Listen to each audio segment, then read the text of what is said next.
থেকে ব্যয় করো, খরচ করো আল্লাহর রাস্তায়।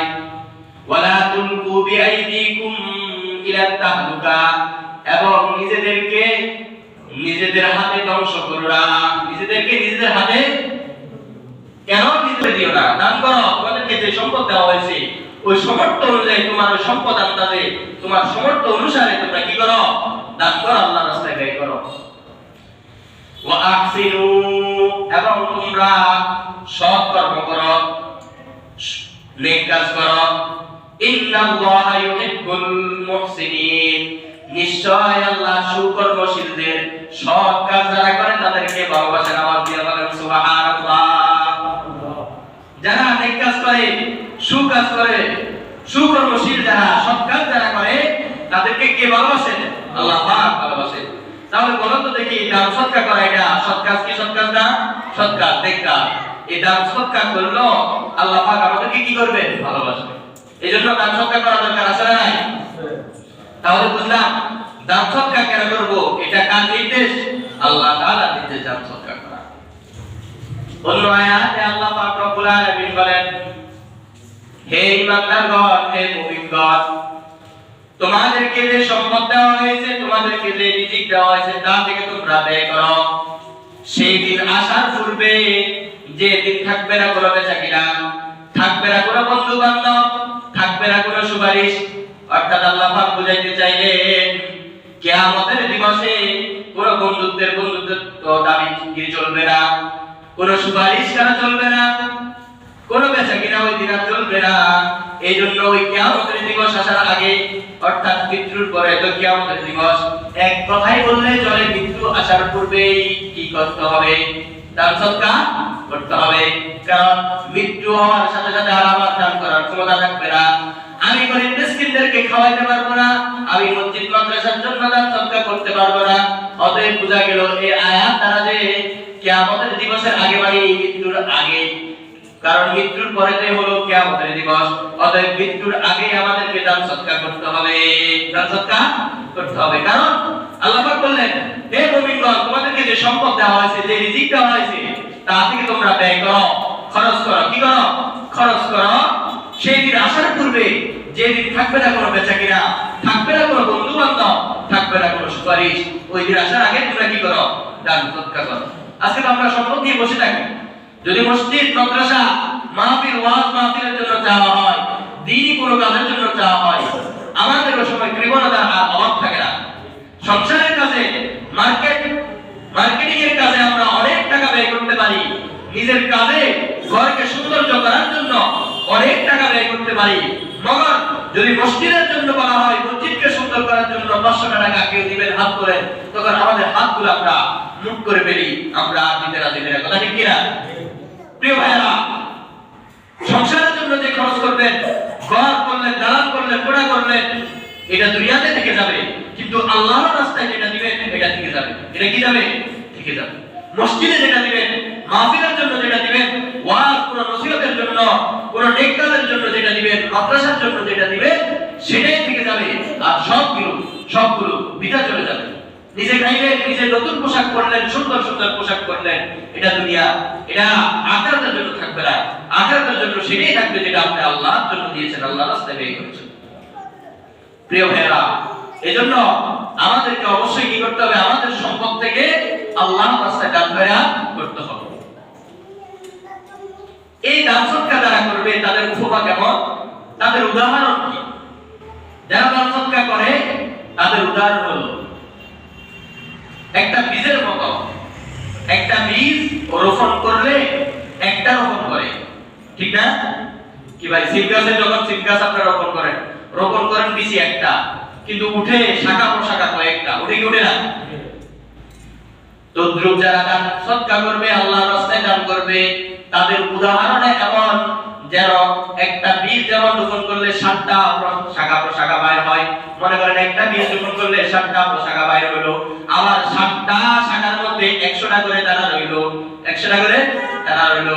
ঠিক তেমনি ভাবে যারা দান করবে, আল্লাহ পাক রব্বুল আলামিন এর বদলে 7 দিতে পারে, 70 দিতে পারে, 100 দিতে পারে। আয়াতের শেষ অংশে বলেন আল্লাহ পাক চাইলে আরো বেশিও দিতে পারেন। সুবহানাল্লাহ।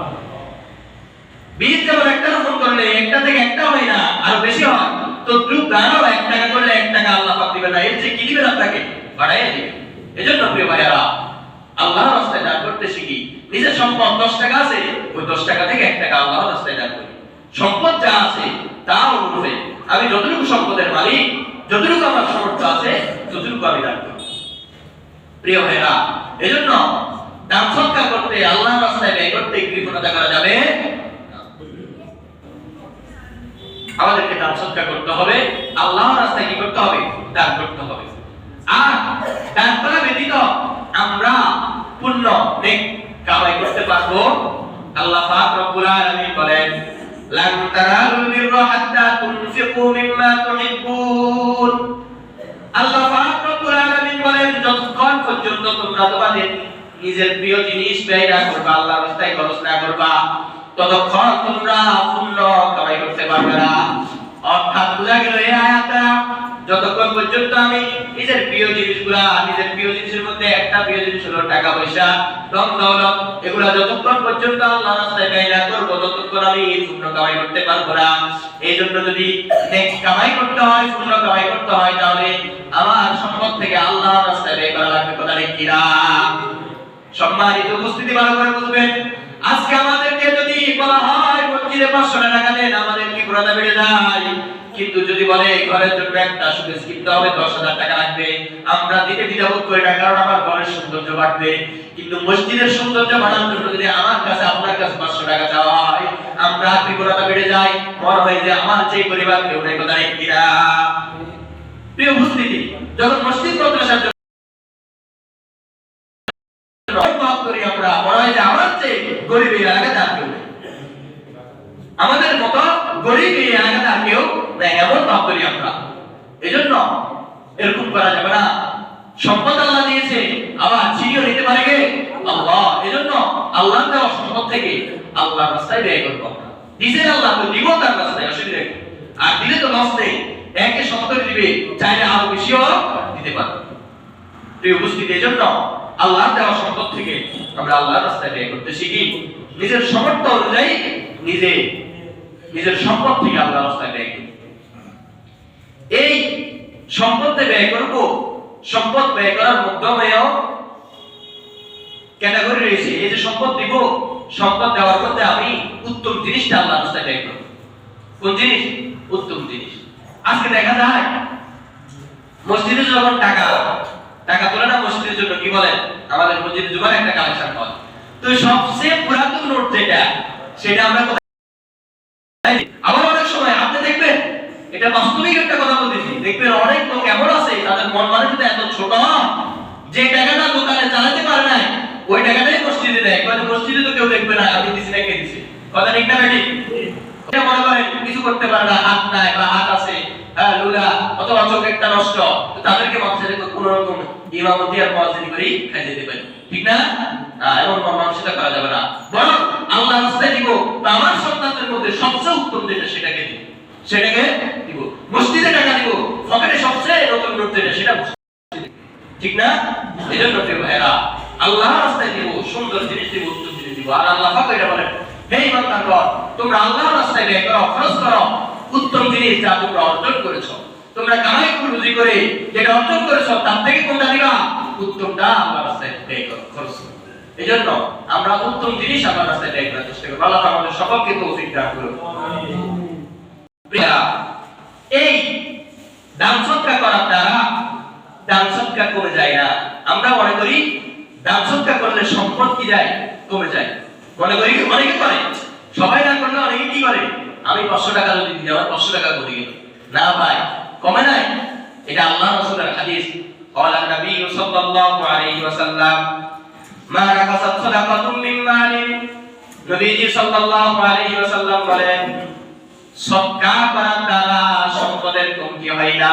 আওয়াজ দিয়ে বলেন সুবহানাল্লাহ। সদকা করার দ্বারা, দান করার দ্বারা সম্পদের মধ্যে কমতি, কার কথা? রাসূলের কথা। কার কথা? রাসূলের কথা। দান সদকা করার দ্বারা সম্পদের কমতি হয় না। আমাদের আপনার ধারণা ভুল। আমরা তো মনে করি যে আমাদের দান সদকা করার দ্বারা সম্পদ থেকে কমে গেল, এটা ভুল ধারণা। আল্লাহ রাসূল বলেন না, সদকা করার দ্বারা সম্পদের মধ্যে কোনো কমতি হয় এজন্য প্রিয় ভাইরা, আল্লাহর দেওয়া সম্পদ থেকে আল্লাহর রাস্তায় আমরা বেশি বেশি ব্যয় করার চেষ্টা করি। এই ব্যয় করার দ্বারা লাভ আছে না নাই? আর যেটা আল্লাহর রাস্তায় ব্যয় করব সেটাই থেকে যাবে, সেটাই কি যাবে? থেকে যাবে। অন্য হাদিসে হযরত আয়েশা সিদ্দিকা রাদিয়াল্লাহু তাআলা করতে বর্ণিত, তিনি বলেন একবার সাহাবায়ে কেরাম একটা ছাগল জবাই করলো। কি করলো? ছাগল জবাই করলো। করার পর কাদের অংশটা রেখে দিলেন আর সব কি করে দিলেন? দান করে দিলেন। নবী সাল্লাল্লাহু আলাইহি ওয়াসাল্লাম আসলেন, আসার পর জিজ্ঞাসা করলেন, এই ছাগলের আর অবশিষ্ট কিছু বাকি আছে নাকি? এই ছাগলের কিছু বাকি আছে নাকি? আয়েশা সিদ্দিকা রাদিয়াল্লাহু তাআলা আনহা উত্তর দিলেন, কাদের অংশ ব্যতীত আর কিছু বাকি নাই, সব কিছু দান করে দেওয়া হয়েছে। আল্লাহ রাসূল সাল্লাল্লাহু আলাইহি ওয়াসাল্লাম বলেন, কাদের অংশ ব্যতীত সব কিছুই বাকি আছে, কাদের অংশ ছাড়া। মানে রাসূল বুঝাইতে চাইলেন যেটা দান করছে সেটাই বাকি আছে, আর যেটা রয়ে গেছে এটা বাকি নাই, এটা বাকি নাই। যেটা দান করা হয়েছে সেটাই কি মূলত কি আছে? বাকি আছে। আল্লাহর দরবারে এটা কি পাবে? প্রতিদান পাবে। তো যেটা দান করা আছে সেটাই বাকি আছে, আর যেটা রয়ে গেছে এটা মূলত বাকি নাই। যদিও দুনিয়ার নজরে শুধু কাদের অংশ রয়ে গেছে, বাকিটা সব দিয়ে দিয়েছে, কিন্তু না, আল্লাহ রাসূল বলেন যেটা দিয়ে দিয়েছে সেটাই বাকি আছে, যেটা রয়ে গেছে এটা বাকি নাই। এজন্য দান করলে এটা আমাদের জন্যই থেকে যাবে, আমাদের জন্য কি যাবে? থেকে যাবে। এজন্য আমরা দান করার চেষ্টা করব। কি বলেন? দান করব ইনশাআল্লাহ। আল্লাহ পাক রব্বুল আলামিন আমাদের সকলকে তৌফিক দান করুন। আর এই দান করাটা আমাদের নিজেদের জন্য, আমাদের নিজেদের জন্য। আমি মনে করছি মসজিদে টাকা দিচ্ছি, মসজিদের লাভ হবে। হ্যাঁ, সাময়িক মসজিদের লাভ হবে, কিন্তু আসল লাভটা হলো আমার আর আপনার। আসল লাভটা আমার আর আপনার। আল্লাহ পাক রব্বুল আলামিন বলেন, ওয়া মা তুনফিকু মিন খাইরিন ফালিআনফুসিকুম, তোমরা খরচ করো তোমাদের নিজেদের জন্যই, তোমরা যা খরচ করো তা তোমাদের নিজেদের জন্যই। কে বলেন? আল্লাহ পাক বলেন, তোমরা যা খরচ করো তোমাদের নিজেদের জন্যই। এটা দ্বারা বোঝা গেল আমরা যে দান করি এটা আসলে এই মসজিদের উপকারের জন্য ঠিক দুনিয়াতে দেখতে দেখা যায়, কিন্তু আসল উপকারটা হলো আমার, এটা আমার জন্যই আমি দান করছি। কথা বলে ঠিক না?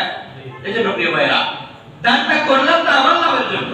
মসজিদ তো সাময়িক লাভবান হবে, আসল লাভবান তো আমি হব যখন কাল কিয়ামতের ময়দানে আমাদেরকে এর প্রতিদান দেওয়া হবে। তখন তো বুঝা আসবে যে আসলে দানটা করলাম তো আমার নিজের লাভের জন্য। এজন্য আজ থেকে নিজের সম্পদ থেকে সমর্থ অনুযায়ী আমরা দান করতে রাজি আছি তো? আল্লাহ পাক রব্বুল আলামিন সকলকে কবুল করুন। সকলে বলেন আমিন। আপনারা শেষ করে দিব অল্প সময়, 2 মিনিট। এখন আসেন, এই দান করার দ্বারা লাভ কি? দান করলে ফায়দা কি? লাভ ছাড়া তো আমরা ব্যবসা করতে রাজি নই। 1 নম্বর লাভ, দান সদকা করলে 1 নম্বর লাভ। 1 নম্বর লাভ হলো যারা দান সদকা করবে, দান করবে, সদকা করবে, 1 নম্বর লাভ হলো দান করার দ্বারা, সদকা করার দ্বারা আল্লাহ পাক রব্বুল আলামিনের ক্রোধকে, রাগকে নিভিয়ে দেয়। জোরে বলেন সুবহানাল্লাহ। আত্মীয়তার সম্পর্ক বজায় রাখার দ্বারা হায়াত বৃদ্ধি করে, আর গোপনে দান করার দ্বারা, দান সদকা করার দ্বারা আল্লাহ তাআলা ক্রোধকে নিভিয়ে দেয়। আওয়াজ দিয়ে বলেন সুবহানাল্লাহ। এই দান করলে কার রাগ থেমে যায়? আল্লাহ পাকের রাগ থেমে যায়, নিভে যায়। 2 নম্বর হলো এই দান সদকা করার দ্বারা লাভ হলো, 3 নম্বর লাভ হলো দান করার দ্বারা গুনাহ মিটে যায়। গুনাহ কি যায়? মিটে যায়। পানি যেমন আগুনকে নিভিয়ে দেয়, পানি যেমন আগুনকে নিভিয়ে দেয়, এই দান সদকাও গুনাহকে নিভিয়ে দেয়। গুনাহকে কি দেয়? নিভিয়ে দেয়। 3 নম্বর হলো দান করার দ্বারা অন্তর নরম হয়। অন্তর কি হয়? নরম হয়। তোমরা যদি হাদিসের বর্ণনা, তোমরা যদি অন্তরকে নরম করতে চাও তাহলে তোমরা কি করো? দান করো। তোমরা যদি অন্তরকে, আজকে আমাদের অন্তর পাথর হয়ে গিয়েছে, তাহলে বোঝা গেল যদি দিলকে নরম করতে হয়, অন্তরকে নরম করতে হয়, আমাদেরকে দান সদকা করা লাগবে। 4 নম্বর হলো দান করার দ্বারা রোগ বালা মুসিবত থেকে আরোগ্য পাওয়া যায়, অসুখ বিসুখ থেকে মুক্তি পাওয়া যায় দান করার দ্বারা। 5 নম্বর হলো আল্লাহ রাসূল সাল্লাল্লাহু আলাইহি ওয়াসাল্লাম বলেন, ক্বালা রাসূলুল্লাহ সাল্লাল্লাহু আলাইহি ওয়াসাল্লাম, আস-সাদকাতু তারাদ্দুল বালা, আও কামা ক্বালা আলাইহি সাল্লাতু ওয়াসসালাম। রাসূলুল্লাহ সাল্লাল্লাহু আলাইহি ওয়াসাল্লাম বলেন, সদকা করার দ্বারা বিপদ আপদ থেকে মুক্তি পাওয়া যায়। বলেন সুবহানাল্লাহ। বিপদ আপদ থেকে সদকা করার দ্বারা কি পাওয়া যায়? মুক্তি পাওয়া যায়। 5 নাম্বার হলো লাভের, দান সদকা করার লাভের 5 নাম্বার হলো যারা দান সদকা করবে এই দান সদকা কিয়ামতের ময়দানে ছায়া হিসেবে থাকবে। কিয়ামতের হিসাব নিকাশের আগ পর্যন্ত যারা দান সদকা করবে তারা ওই ছায়ার নিচে থাকবে। আওয়াজ দিয়ে বলেন সুবহানাল্লাহ। এই দান সদকা ছায়ার মতো তাদেরকে কি দিবে? ছায়া দিবে। কিয়ামত দিবসে হিসাবের আগ পর্যন্ত তারা দুনিয়াতে দান সদকা করবে, তাদেরকে ওই দান সদকা ছায়া হইয়া কিয়ামত দিবসে কি দিবে? ছায়া দিবে। এজন্য এই দান সদকা করতে আমরা রাজি আছি না নাই? জোরে আওয়াজ দিয়ে বলেন, দান সদকা করতে রাজি আছি না নাই? এই দান সদকা আমাদেরকে করতে হবে। দান সদকা করলে এই লাভগুলা আমরা ভাগীদার হতে পারবো। কিয়ামতের ময়দানে আমাদের জন্য ছায়া হিসেবে কাজ করবে। কিয়ামতের ময়দানে আল্লাহর আরশের ছায়া ব্যতীত আর কোনো ছায়া থাকবে? তো এই যদি আমরা দান সদকা করি তাহলে আমরা ওই ছায়া উপভোগ করতে পারবো। দান সদকা আমাদেরকে ছায়া হয়ে আমাদের মাথার উপরে ছায়া। এজন্য প্রিয় ভাইরা, আজ থেকে কৃপণতা ছাড়েন। দুনিয়ার লাইনে কৃপণতা করলেও আখিরাতের লাইনে কৃপণতা ছাড়ি দেন। নিজের দেওয়া সম্পদ থেকে মসজিদের জন্য, মাদ্রাসার জন্য, ওয়াজ মাহফিল, দ্বীনি কাজের জন্য শরীক হওয়ার চেষ্টা করেন। একজন ভাই এই ভিডিও দিতে পারছে না, ওই নেক কাজে শরীক হওয়ার আপনারাও কিছু দেন নিজের দেওয়া সম্পদ থেকে। কারণ সম্পদ আর যদি আজকে আল্লাহ পাক নিয়ে যায়, আপনার কোনো ক্ষমতা নাই আটকে রাখা আছে। এজন্য আল্লাহর দেওয়া সম্পদ থেকে আল্লাহর রাস্তায় ব্যয় করে। মনে করবেন না মসজিদের সভাপতি আপনার কাছে চাইছে সে ভিক্ষুক না, সে আল্লাহর করার জন্য চাইছে, তার নিজের জন্য চাই নাই। মাদ্রাসার হুজুর আপনার দ্বারে দ্বারে মাহফিলের কথা বলে মাদ্রাসার জন্য চাইছে, সে ভিক্ষুক নয়, সে আপনার কাছে মাদ্রাসার জন্য চাইছে, আপনার লাভের জন্য চাইছে, তার লাভের জন্য নয়। দিলে লাভটা আপনারই, ঠিক না?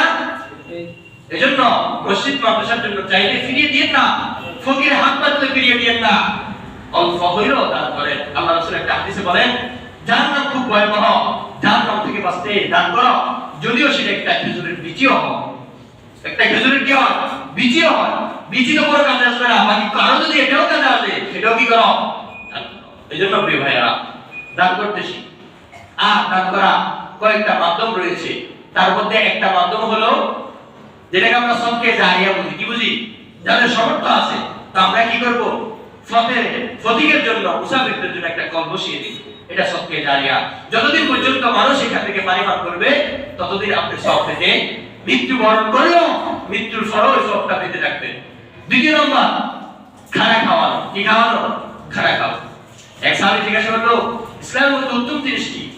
আল্লাহ রাসূল সাল্লাল্লাহু আলাইহি ওয়াসাল্লাম উত্তর দিলেন, তুমি এতিম গরিব যারা আছে তাদেরকে খানা খাওয়াও, আর চেনা অচেনা সকলকে সালাম দিতে থাকো। কি দিতে থাকো? সালাম দিবা। একটা হলো খানা খাওয়াবা, আরেকটা হলো চিনো আর না চিনো, পরিচিত অপরিচিত সকলকে কি দিবা? এটাই হলো উত্তম জিনিস। তাহলে খানা খাওয়ানো এটাও সদকার কাজের শামিল। 3 নম্বর, এটাই গুরুত্বপূর্ণ, মসজিদ নির্মাণ করা। কি করা? আওয়াজ দিয়ে বলেন, কি করা? সদকা জারিয়ার আরেকটা মাধ্যম হলো কি? মসজিদ নির্মাণ করা। মসজিদ নির্মাণ হইলো এখানে 1 টাকা যিনি দিবেন তিনিও সদকা জারিয়ার সওয়াব পাবেন, তিনি 1 লক্ষ টাকা দিবেন তিনিও সদকা জারিয়া। তাহলে দিতে আমার অসুবিধা আছে? আমার সামর্থ্য আছে 5 টাকা, আমি 5 টাকা দিব, অসুবিধা নেই। আমার সামর্থ্য আছে 1 লক্ষ টাকা, আমি 1 লক্ষ টাকা দিব। আমার সামর্থ্য আছে 1000 টাকা, আমি 1000 টাকা দিব। আর এই মসজিদ যতদিন থাকবে, এই মসজিদে যতগুলো সিজদা পড়বে, যতগুলো রুকু হবে, যতগুলো তাসবিহ তাহলিল পড়া হবে, সবগুলো সব আমরা পাবো না? পাবো না? অবশ্যই পাবো।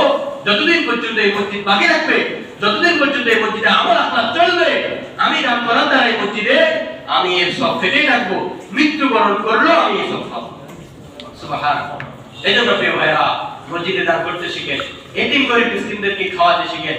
অন্য হাদিসে আল্লাহ রাসূল বলেন যে তোমরা যদি সব পেতে চাও যে এতিমদেরকে, মিসকিনদেরকে খানা খাওয়াও, আর এতিমদের মাথার উপর হাত বুলিয়ে দাও। এতিমদের মাথার উপর কি বুলিয়ে দাও? হাত বুলিয়ে দাও। প্রিয় ভাইরা, মসজিদ নির্মাণ করলে লাভ কি? এক হাদিসে আল্লাহ রাসূল বলেন, যারা আল্লাহর সন্তুষ্টির জন্য মসজিদ নির্মাণ করবে, আল্লাহ পাক রব্বুল আলামিন জান্নাতে অনুরূপ একটা ঘর তাদের জন্য নির্মাণ করবেন। সুবহানাল্লাহ। এজন্য মসজিদে আমরা সহযোগিতা করতে রাজি আছি ইনশাআল্লাহ। যে সময় আমাদেরকে দায়িত্বশীলরা বলেন আমাদের সামর্থ্য অনুযায়ী আমরা দান করতে রাজি আছি ইনশাআল্লাহ। আল্লাহ পাক রব্বুল আলামিন আমাদের সকলকে তৌফিক দান করুন। সকল বলেন আমিন। ওয়া আখির দাওয়ানা আলহামদুলিল্লাহি রাব্বিল আলামিন। সংক্ষিপ্ত সময়ে যে আলোচনা করলাম, আল্লাহ পাক আমাদের সকল